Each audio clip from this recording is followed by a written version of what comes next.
और कांग्रेस के पूर्व अध्यक्ष हैं और अभी कुछ महीनों पहले उन्होंने उत्तर से दक्षिण तक पूरे भारत की पैदल यात्रा की। ये बहुत बड़ी बात है साथियों। और उसके बाद ईस्ट टू वेस्ट उन्होंने पूरे भारत की यात्रा की। जोरदार तालियों से सब साथी स्वागत करेंगे माननीय राहुल गांधी जी का।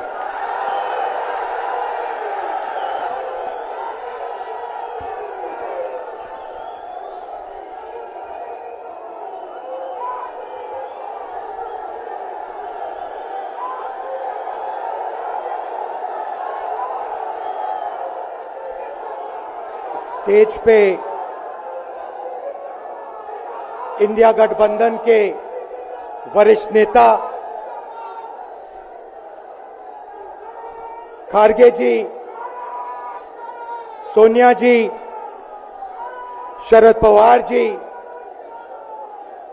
भगवंत मान जी, चंपा सोरेन जी, अखिलेश यादव जी, तेजस्वी यादव जी, सीताराम येचुरी जी, फारूक अब्दुल्ला जी, डी राजा जी, भट्टाचार्य जी, महबूबा मुफ्ती जी, डेरेक ओब्रायन जी, कल्पना सोरेन जी, त्रिची सिल्वा जी, सुनीता केजरीवाल जी, देवराजा जी, तिरुटोल जी, खोरुम अनिस ओमर जी, और स्टेज से मैं केजरीवाल जी और सोरेन जी का भी नाम लेना चाहता हूं, क्योंकि वो आज यहां है नहीं, मगर दिल में हम सब एक साथ खड़े हैं। भाइयों और बहनों, इंडिया गठबंधन के कार्यकर्ताओं, आप सबका यहां बहुत बहुत स्वागत, नमस्कार।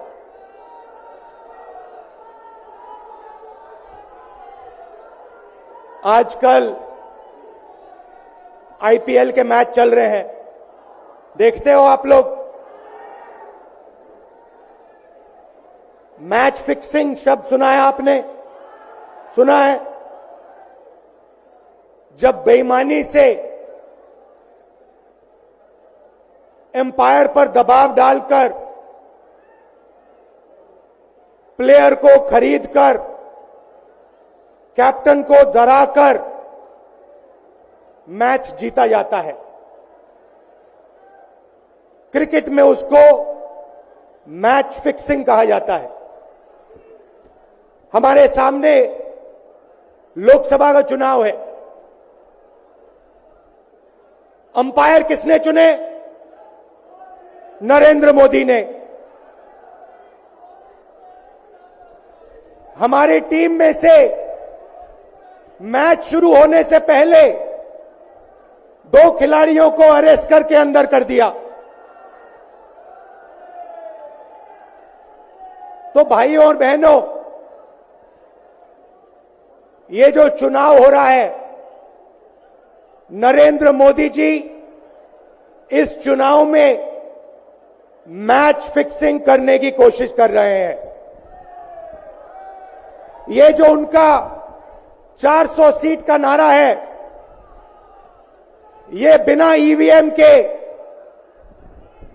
बिना मैच फिक्सिंग के, बिना सोशल मीडिया और प्रेस पर दबाव डालकर खरीदकर ये 180 पार नहीं होने जा रहा है।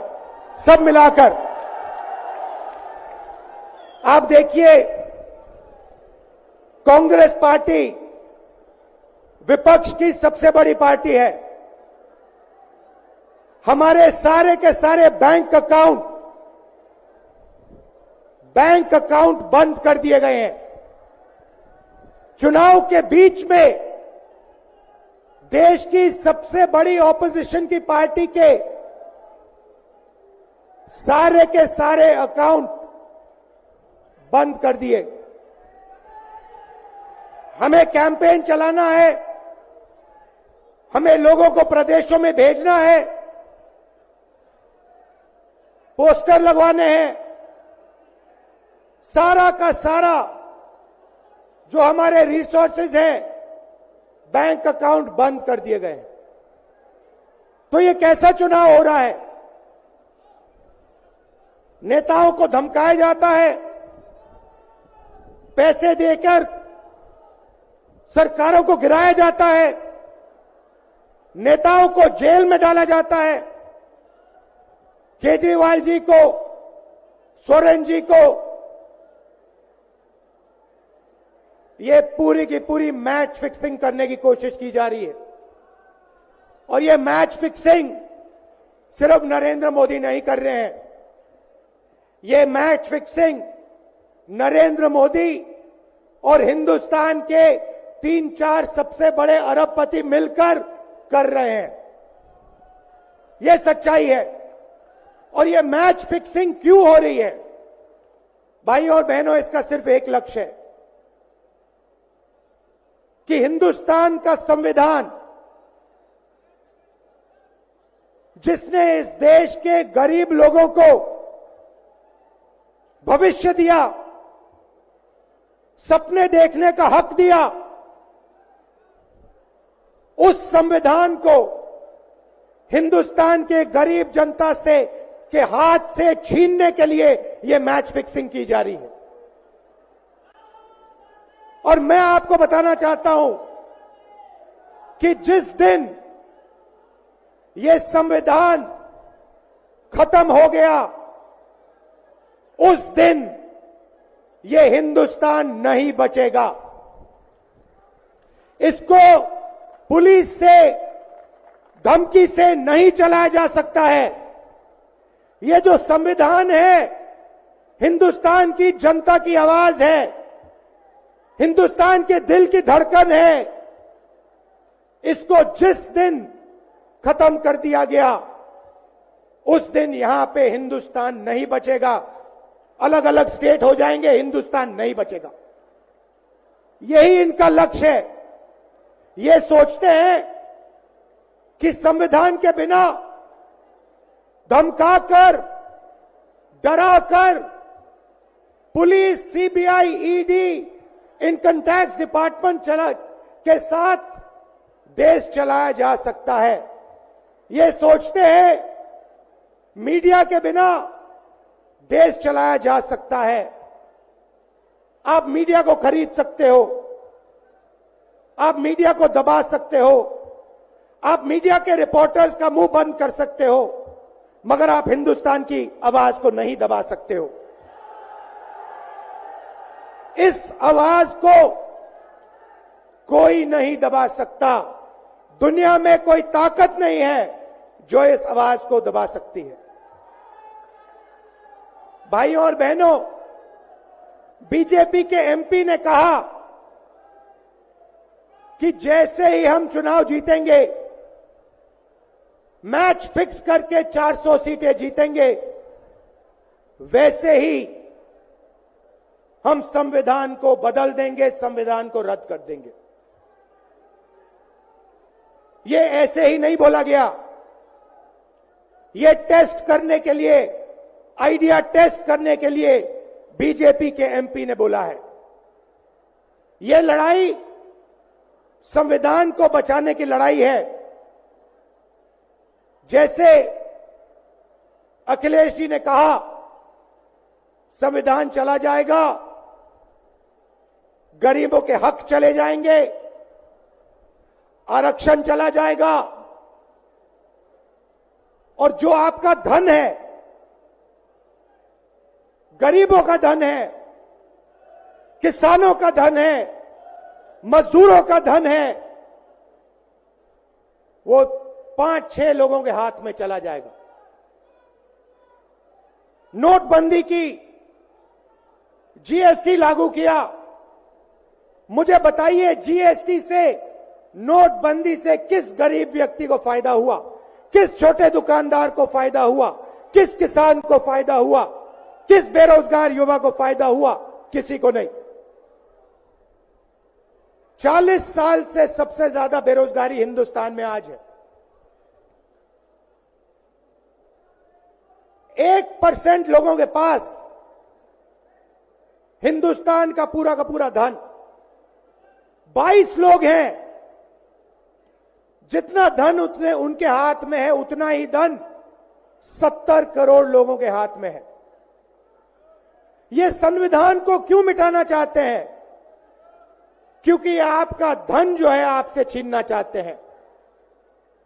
मैंने जाति जनगणना की बात की, किसानों के एमएसपी की बात की, युवाओं को रोजगार देने की बात की। यही देश के सामने सबसे बड़े मुद्दे हैं।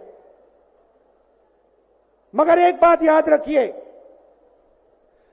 अगर आप लोगों ने पूरे दम से वोट नहीं दिया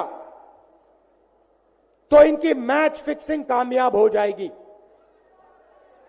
यह आप भूलिए मत। और जिस दिन मैच फिक्सिंग कामयाब हो गई उस दिन आपका संविधान, हमारा संविधान खत्म हो जाएगा। जिस दिन संविधान खत्म हो गया उस दिन हिंदुस्तान के दिल पर एक बहुत बड़ी चोट लगेगी। तो ये जो चुनाव है, ये चुनाव कोई मामूली चुनाव नहीं है। ये चुनाव हिंदुस्तान को बचाने का, संविधान को बचाने का, और जो गरीबों का हक है, किसानों का हक है, पिछड़े वर्गों का, दलितों का, आदिवासियों का, गरीब जनरल कास्ट के लोगों का हक है, उसको बचाने का हक, उसको बचाने का चुनाव है। यह बात आप याद रखिए, क्योंकि अगर यह चुनाव जहां मैच फिक्सिंग की जा रही है वो पूरे देश को दिख रहा है, बीजेपी के लोग कह रहे हैं। कल में से एक व्यक्ति मिलने आया, मुझे कहता है मैं ट्रेन से आया, मेरे साथ बीजेपी के कार्यकर्ता बैठे थे, उन्होंने कहा कि कुछ ना कुछ गड़बड़ है।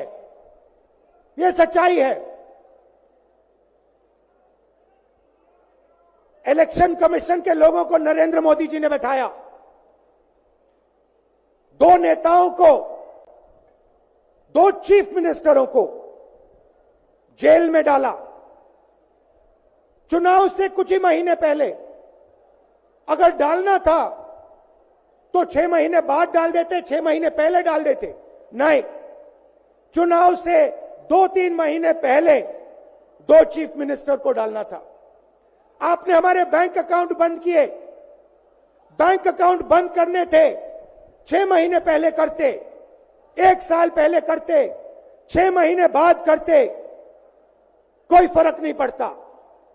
आप चाहते हो कि विपक्ष चुनाव ना लड़ पाए और इसीलिए आपने कांग्रेस पार्टी के बैंक अकाउंट रद्द किए, आपने इलेक्शन कमीशन में अपने लोग बैठाए, आप जुडिशरी पे दबाव डाल रहे हो क्योंकि आप चाहते हो कि मैच फिक्स हो,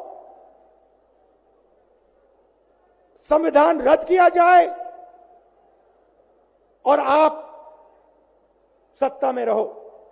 मगर भाई और बहनों, मैं सच बोलता हूं और मेरी बात आप अच्छी तरह सुन लो। अगर हिंदुस्तान में मैच फिक्सिंग का चुनाव बीजेपी जीते और उसके बाद संविधान को उन्होंने बदला, तो इस पूरे देश में आग लगने जा रही है। जो मैंने कहा याद रखो, ये देश नहीं बचेगा। ये चुनाव वोट वाला चुनाव नहीं है। ये चुनाव हिंदुस्तान को बचाने वाला चुनाव है, संविधान की रक्षा वाला चुनाव है। धन्यवाद। जय हिंद।